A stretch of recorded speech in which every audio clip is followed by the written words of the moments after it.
upper 80s.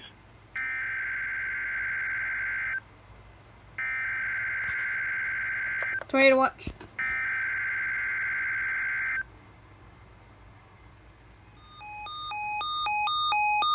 Need to cover it up, it's kind of loud.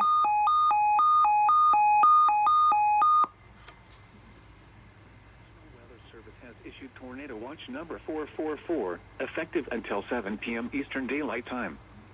This watch includes the following county: Rabun, Georgia, and the following counties in North Carolina: Buncombe, Burke, Cleveland, Haywood, Henderson, Jackson, Macon, Madison, McDowell, Mitchell, Polk, Rutherford, Transylvania, and Yancey, and the following counties in South Carolina: Abbeville, Anderson, Cherokee, Greenville, Greenwood, Lawrence, Dewberry, Oconee, Pickens, Spartanburg, That's and me. Union. Pickens County. Remember, a tornado watch means the conditions are favorable for the development of severe weather, including tornadoes, large hail, and damaging winds in and close to the watch area.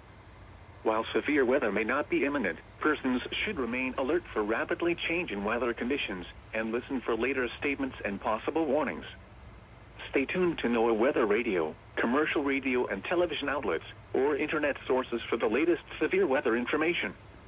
Repeating, Tornado Watch number 444 has been issued until 7 p.m. Eastern Daylight Time for the following county: Rabun, Georgia, and the following counties in North Carolina: Buncombe, Burke, Cleveland, Haywood, Henderson, Jackson, Macon, Madison, McDowell, Mitchell, Polk, Rutherford, Transylvania, and Yancey, and the following counties in South Carolina: Abbeville, Anderson, Cherokee, Greenville, Greenwood, Lawrence, Dewberry, Oconee, Pickens, Spartanburg, and Union.